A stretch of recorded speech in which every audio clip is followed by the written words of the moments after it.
Halo, ketemu lagi channel yang khusus membahas tentang dunia kesehatan dan dunia hipnosis ya. Jadi teman-teman yang ingin belajar hipnosis itu banyak cara ya. Tapi sering sekali apapun caranya sering mengalami kegagalan. Benar ya, teman-teman yang pernah belajar hipnosis baik memakai guru ya, baik guru yang offline maupun online, dan memakai buku-buku hipnosis itu pernah gagal atau bahkan sudah berkali-kali mengalami kegagalan. Nah, teman-teman, dokter kasih tipsnya ya. Ini video khusus jadi teman-teman yang ingin belajar hipnosis tapi pernah belajar, pernah gagal, atau teman-teman yang hanya ingin tahu apakah hipnosis itu benar atau tidak.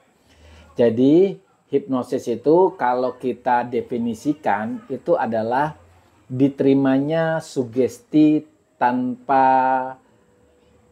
halangan atau tanpa rintangan. Artinya ketika orang mengucapkan sesuatu itu diterima oleh pikiran si orang lain ya. Misalnya lah, makanya kalau teman-teman misalnya melihat orang di panggung ya, ketika misalnya orang bilang sekarang tidur, maka orang akan tidur.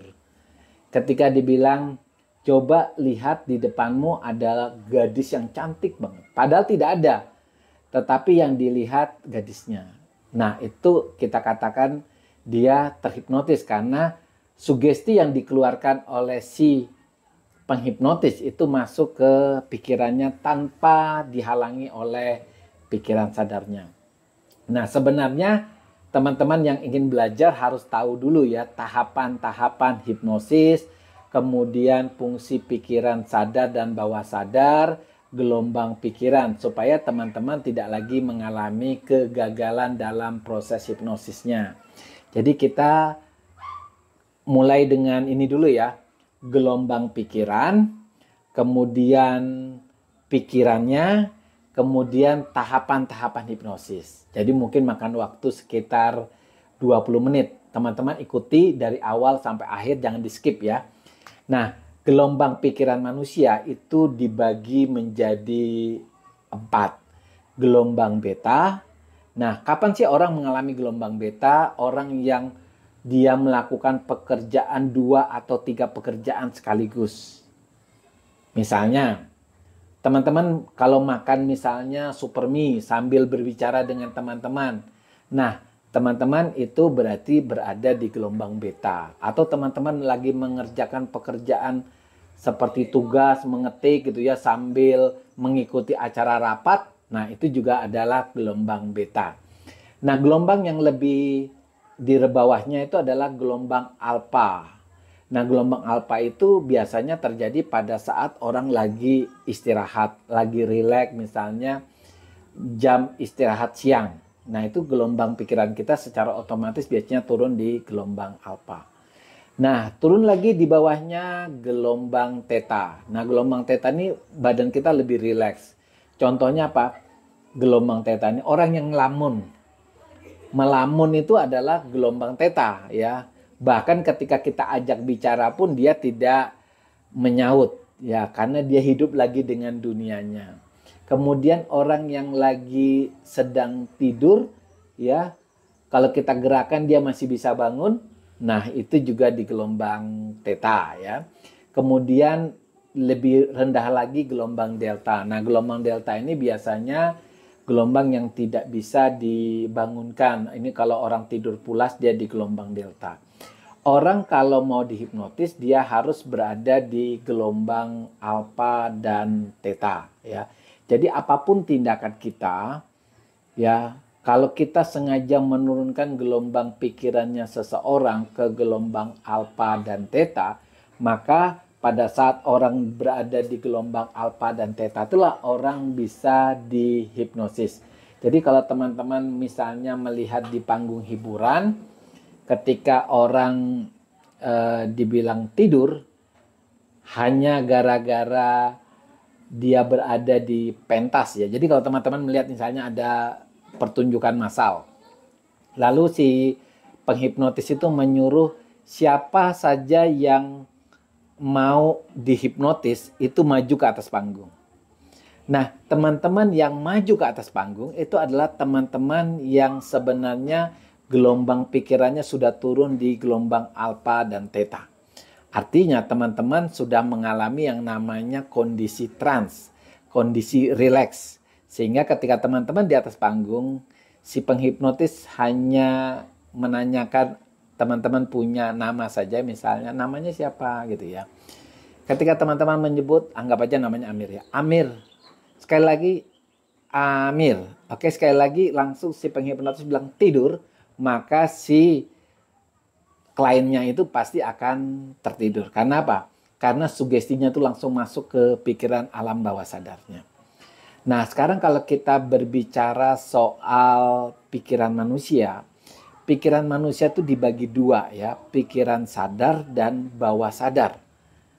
Nah, perbedaannya itu ada di fungsinya.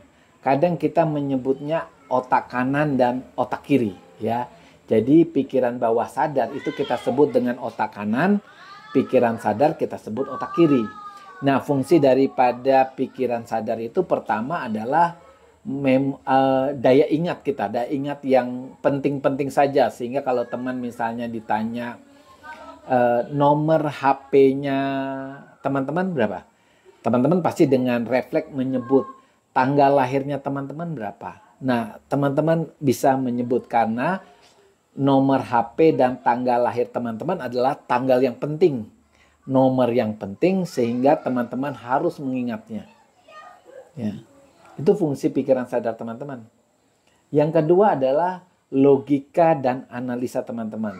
Jadi kalau teman-teman ditanya alasan, kenapa, bagaimana, itu adalah fungsi pikiran sadar teman-teman ketika teman-teman bisa menjawab ya. Jadi kalau ditanya kenapa berangkatnya jam 5 pagi, kenapa enggak jam 7 pagi saja? Nah, teman-teman pasti punya alasan. Saya berangkat jam 5 pagi karena biasanya itu kalau Jalan Sudirman itu macet. Jadi saya harus menempuh setengah jam di situ. Kemudian karena sering ada acara di Jalan Soekarno-Hatta. Di jalan itu, aduh, jalannya dua arah dan banyak yang berjualan sehingga sempit banget dan kemacetan sering terjadi di situ. Sehingga saya harus pergi jauh sebelumnya. Nah, teman-teman ingat ya, ketika kita mengetahui alasannya, berarti kita memfungsikan pikiran sadar kita. Nah, orang dalam gangguan jiwa atau ODGJ biasanya fungsi pikiran sadarnya sudah hilang, ya, fungsi pikiran sadarnya. Jadi bedanya ODGJ dengan orang normal itu adalah di fungsi pikiran sadarnya. Kemudian keinginan kemauan yang kuat. Jadi ketika teman-teman mungkin tahun baru kemarin tanggal 31 Desember itu sering mengadakan resolusi ya. Sekarang saya akan berhenti merokok. Ya, sayangnya resolusi yang kita ucapkan itu biasanya hanya bertahan hitungan minggu atau bulan ya. Misalnya kita mengadakan resolusi untuk menurunkan berat badan, resolusi untuk diet, resolusi untuk bangun pagi. Tapi kan biasanya bertahan hanya beberapa minggu karena ketika dia hanya termotivasi atau tertanam di pikiran sadar, biasanya memang tidak akan lama. Beda kalau dia tertanam di pikiran bawah sadar. Nah, pikiran bawah sadar fungsinya apa? Fungsinya adalah memori yang cukup banyak ya, seperti komputer lah. Jadi dari awal teman-teman lahir sampai teman-teman besar, apa yang teman-teman lihat, apa yang teman-teman dengar, dan apa yang teman-teman rasakan, termasuk peraba ya, daya cium, daya rasa di lidah, itu semuanya tersimpan di pikiran bawah sadar dan salah satu fungsinya adalah fungsi menyimpan memori. Jadi kalau teman-teman mungkin ditanya sekarang misalnya tahu nggak nomor HP-nya teman-teman waktu pertama kali punya HP? Sebagian besar sudah lupa pasti itu. Benar nggak? Jadi teman-teman misalnya punya nomor HP selalu ganti-ganti dan nomor HP yang pertama itu sudah beda banget dan itu terjadi 10 tahun yang lalu, coba tanya teman-teman. Nomor HP yang pertama nomornya berapa? Nggak ingat toh. Tetapi teman-teman bisa ingat kembali nomor HP teman-teman yang pertama kecuali teman-teman dalam keadaan terhipnosis. Yang kedua adalah perasaan ya, perasaan happy, perasaan senang, rasa takut ya. Semuanya tersimpan di pikiran bawah sadar. Jadi kalau teman-teman misalnya takut dengan kuburan, ya, takut dengan suasana malam, takut dengan jalan raya, takut naik pesawat, takut dengan ketinggian, itu adalah fungsi daripada pikiran bawah sadar. Loh, kenapa disebut fungsi? Padahal itu kan tidak bagus. Tidak, semua fungsi itu bagus. Cuma kadang-kadang terlalu berlebihan. Misalnya ya, ketika kita takut tampil di depan umum, itu kan sebenarnya takut itu mencoba untuk melindungi diri kita dari hal-hal yang tidak baik, misalnya dipermalukan. Sehingga karena pernah pengalaman dipermalukan itulah yang membuat kita merasa takut. Tapi kalau kejadiannya setiap tampil di depan umum takut, itu kan bisa-bisa mengganggu karir dari teman-teman. Sehingga kalau teman-teman bisa menghipnotis diri sendiri, maka rasa takut terhadap hal-hal yang harusnya tidak takut itu bisa diperbaiki. Nah, kebiasaan juga. Jadi ada kebiasaan itu, ada kebiasaan netral, ada kebiasaan yang baik, ada kebiasaan yang buruk. Dan kebiasaan ini tersimpan di pikiran bawah sadar seseorang. Jadi kebiasaan itu contohnya misalnya kebiasaan yang netral lah. Kalau teman-teman misalnya ada suara kayak suara SMS atau WA, langsung teman-teman buka. Itu kan sebenarnya kebiasaan yang netral. Kebiasaan negatif misalnya adalah teman-teman misalnya ngupil ya, ngupil itu kan kadang-kadang kita nggak sengaja ya, dimanapun kita ada waktu kita akan ngupil dan itu tidak sengaja. Itulah yang disebut kebiasaan. Bagi masyarakat kita, kebiasaan ngupil itu adalah kebiasaan negatif ya, itu pun bagusnya masih bisa diperbaiki. Kemudian kebiasaan yang positif tentu misalnya kita bangun pagi tanpa alarm pun kita bisa bangun pagi, misalnya jam 4:30 pagi. Kita punya setiap bangun setengah pagi kita langsung minum air putih, kemudian kita olahraga. Dan ini terjadi secara dengan sendirinya. Nah, ini adalah kebiasaan yang positif ya. Jadi teman-teman, tadi kita sudah bicara gelombang pikiran, pikiran manusia, apalagi. Nah, sekarang tahapan-tahapan daripada hipnosis. Ya, jadi hipnosis ini bisa dipelajari oleh siapa saja. Jadi teman-teman semua nggak usah terlalu kagum dengan orang yang di atas panggung bisa melakukan hipnosis. Kita bisa juga melakukan hal itu. Karena apa? Karena hipnosis itu sebenarnya proses alamiah dari tubuh manusia. Jadi secara alamiah tubuh kita itu sebenarnya mengalami proses hipnosis tanpa kita sadari. Jadi kalau teman-teman misalnya nonton film Korea sampai menangis, itu teman-teman juga terhipnotis.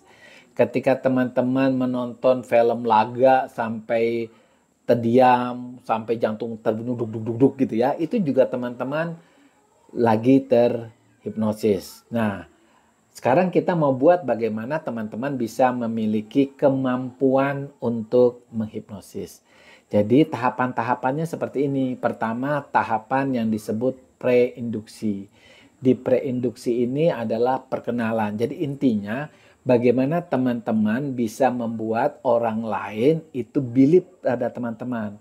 Ya, percaya kepada teman-teman. Nah, untuk percaya itu kan butuh waktu. Ya, benar, butuh waktu. Kalau kita sudah berhadapan dengan orang yang percaya, maka preinduksi ini nggak terlalu penting. Karena sudah ada kepercayaan.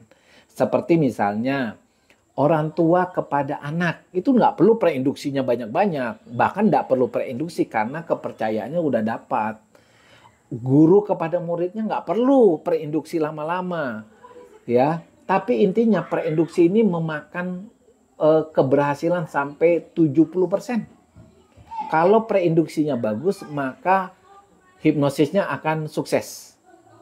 Jadi kalau yang dimaksud dengan pasti nggak perlu pakai preinduksi adalah orang tua ke anak, guru ke murid, komandan ke anak buahnya. Itu nggak perlu pakai preinduksi karena sudah ada kepercayaan. Nah, bagaimana teman-teman yang baru kenal mau melakukan hipnosis? Jadi kita lakukan aja yang namanya preinduksi yang bagus. Teman-teman berkenalan. Jadi teman-teman mulai dengan misalnya ketika ketemu orang baru, teman-teman harus menyapa lebih dulu.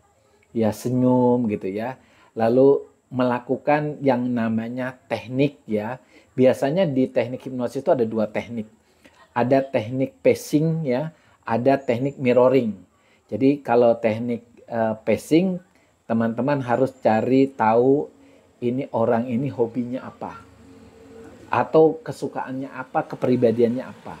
Lalu teman-teman melakukan yang namanya pertanyaan-pertanyaan yang jawabannya pasti iya. Misalnya lah ya, misalnya teman-teman tahu dia punya hobi sepak bola. Lalu tanya, Pak Amir tadi malam nonton enggak sepak bola pertandingan A dan B? Kalau dia bilang nonton, nah bagus lah. Oh iya saya nonton gitu loh. Lalu saya jagonya mana gitu ya. Ketika dia menyebutkan jago sepak bola A, teman-teman harus mengikuti kesukaan yang sama ya. Supaya pacingnya bisa berhasil. Atau teman-teman melakukan mirroring. Mirroring apa saja. Mirroring masalah apa yang dijadikan pikiran si kliennya. Atau mirroring dalam hal fisik. Misalnya ketika dia minum kopi, teman-teman juga minum kopi. Ketika dia sedang meminum kopi, teman-teman juga sedang meminum kopi. Ketika dia memakai, misalnya teman-teman memakai kacamata ya. Teman-teman dia membuka kacamata, ya tidak lama kemudian teman-teman juga membuka kacamata. Nah, ini disebut teknik mirroring. Pada dasarnya teknik ini agar membuat preinduksi kita berhasil. Nah, dari kesemuanya itu adalah klien kita believe dengan kita. Kalau sudah believe itu gampang banget. Karena kita diawali dengan gelombang beta. Kalau dia believe, dia akan turun di gelombang alfa atau theta. Nah, kalau dia sudah believe, ya, kita juga ada satu teknik ya, namanya tes sugesti. Jadi tes sugesti ini adalah bagian dari preinduksi agar teman-teman bisa mengetahui orang ini siap dihipnotis atau tidak ya. Tapi ini namanya tes yang benar-benar orang yang kita mau hipnotis itu tahu bahwa kita akan menghipnotis dia. Yaitu ada tes yang namanya mata lengket, tangan lengket, ada yang mengukur tangan diangkat dikasih berat. Pada dasarnya tes namanya tes untuk menghipnotis ya, tes sugesti. Nah, kalau tes ini berhasil, berarti teman-teman yang kita mau hipnotis itu sudah believe dan sudah disugesti. Itu juga cara cepat untuk mengetahui apakah orang ini sudah siap untuk dihipnotis atau tidak. Kemudian tahap yang kedua itu adalah tahap induksi. Kita memindahkan kesadarannya dari kesadaran penuh ke bawah sadar. Nah, teknik induksi ini ada macam-macam. Ada yang disebut shock induction, artinya induksi cepat di mana dia turun ke dalam pikiran bawah sadar. Seperti misalnya menggunakan tangannya dibuat rileks, kemudian ketika dia lengah dibilang tidur. Nah, itu juga shock induction. Nah, apakah harus pakai shock induction? Tidak. Kadang-kadang ketika orang sudah dihipnotis pun tanpa kita bilang misalnya lah ya, orang itu sudah believe ya. Kalau teman-teman nonton VT-nya dokter, itu banyak orang dokter yang misalnya diawali dengan berbicara saja ketika dia sudah believe, sudah percaya, dokter langsung mensugestikan, dokter bilang, minuman yang di depan kamu itu adalah air panas gitu ya. Jadi kalau kamu nanti pegang airnya panas, pernah nggak pegang air panas? Kalau dia bilang pernah, pernah. Coba air panas itu seperti apa sih? Panas banget. Nah, sekarang air panas. Ketika dia memegang, benar-benar terasa panas. Karena tanpa si orang itu sadari, kita sudah mensugesti masuk ke pikiran bawah sadar. Ya. Jadi preinduksi, kemudian tes sugesti, ya, yang kedua tadi yang tes sugesti masuk bagian dari preinduksi. Yang kedua adalah induksi yang tadi dokter jelaskan. Keempat itu depending. Jadi memperdalam sugestinya. Tujuannya apa? Kalau kita mau melakukan hipnoterapi, ya, sugesti yang kita tanamkan itu kan harus masuk di pikiran yang paling dalam supaya tertanam. Maka penting banget untuk melakukan depending. Beda kalau teman-teman hanya ingin melakukan hipnotis panggung. Nah, kalau teman-teman mau melakukan hipnotis panggung, hiburan, ya nggak perlu pakai depending. Tapi kalau teman-teman ingin melakukan yang namanya hipnoterapi, berarti kan apa yang kita sugestikan harus benar-benar tertanam. Misalnya ya, kalau teman-teman yang tadinya sakit kepala, kepingin kan sakit kepalanya hilang, hilangnya bukan sementara tapi hilang terus, maka induksinya harus dibuat dalam. Supaya ketika kita katakan kepalanya sembuh, ya kan kepalanya sembuh terus gitu loh. Sering sekali kan yang membedakan antara hipnosis panggung dengan hipnoterapi itu di dependingnya. Kalau kita pakai kedalaman, maka yang kita sugesti itu bisa dalam banget, bisa lama, ya, bisa berbulan-bulan gitu ya. Jadi jangan digunakan untuk hal yang negatif ya. Nah, yang kelima itu adalah terminasi. Jadi terminasi setelah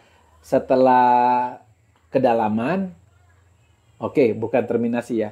Ya setelah kedalaman itu adalah sugesti. Nah, sugesti ini juga penting ya diketahui karena kalau kita salah mensugesti juga hasilnya nggak dapat. Misalnya kalimat-kalimat sugesti itu adalah kalimat present tense. Kalimat present tense itu nggak boleh kita mensugesti mulai besok sakit kepalanya hilang. Karena alam bawah sadar itu nggak mengerti kata besok. Kalau dia mengerti kata besok, dia anggap itu besok tuh nggak pernah ada. Ya, jadi kalau dia bilang besok, misalnya besok, ini hari Minggu misalnya, besok Senin, ya kalau dia bilang besok, ya besoknya lagi. Besok pas hari Selasa besoknya lagi. Jadi nggak pernah terjadi yang namanya sakit kepalanya hilang ya. Jadi harus kata-katanya present ya. Present tuh sekarang. Mulai sekarang, mulai saat ini kepalanya sehat. Nah, itu contoh ya, kalimatnya harus kalimat present. Kemudian supaya hasilnya jauh lebih bagus itu diulang-ulang. Jadi kalau kita mensugesti orang-orang itu harusnya diulang minimal 3 kali. Sekarang kepalanya sudah sehat, sekarang kepalanya sudah sehat. Jadi mulai hari ini kapanpun kepalanya tetap sehat. Jadi harus diulang-ulang. Apalagi kalau sugesti itu dipakai dengan alasan tertentu. Contohnya ketika misalnya sekarang kamu akan berolahraga dan olahraga itu akan membuat badanmu menjadi normal, jantungmu merasa sehat, sehingga kamu akan bekerja dengan baik, kamu akan mencapai cita-citamu, dan pasanganmu akan tambah mencintaimu. Jadi kalau dikasih alasan, maka sugesti itu jauh lebih tertanam. Nah, setelah itu kita harus melakukan terminasi. Jadi terminasi itu membalikan ke keadaan semula. Nah, biasanya kalau keadaan semula itu kita mulai memberitahu dalam hitungan mundur ya. Maka kondisi keadaannya klien akan merasa kembali normal. Jadi kalau misalnya kita hitung tadinya 5 sampai 1, kita akan mengulang dari 1, 2, 3 sampai 5, baru dia suruh buka mata. Nah, teman-teman ingat, kenapa kita melakukan terminasi secara bertahap supaya kondisinya itu tidak kaget. Karena kalau dikagetkan tiba-tiba bangun, biasanya keadaannya itu seperti pusing ya, seperti tiba-tiba kok masih mengantuk, itu bisa terjadi. Nah, teman-teman yang sudah melakukan terminasi, ingat, dalam keadaan 2 menit, dalam keadaan habis diterminasi, pasiennya kembali keadaan normal, tapi masih bisa masuk ke keadaan terhipnosis. Sehingga teman-teman harusnya tidak mengatakan perkataan negatif 2 menit atau 3 menit setelah terminasi. Karena kata-kata negatif itu bisa masuk ke pikiran alam bawah sadarnya. Maka teman-teman, misalnya kalau teman-teman lihat di panggung, teman-teman dikata, oh ya sudah selesai, sudah sadar kembali. Lalu tiba-tiba si penghipnotis bilang, tiba-tiba ada ular di depanmu, maka dia akan kembali lagi ke fase itu. Karena biasanya memang terminasi itu hanya memindahkan gelombang pikiran seseorang dari gelombang theta ke gelombang alfa, belum sampai ke beta ya. Jadi masih di gelombang alfa. Nanti gelombang alfa ini dengan sendirinya dia akan pindah ke gelombang beta. Tapi kalau penghipnotisnya memanfaatkan gelombang alfa ini untuk menghipnotis lagi, maka dia bisa masuk ke gelombang theta ulang. Nah, teman-teman, inilah tahapan-tahapan yang disebut dengan tahapan hipnosis.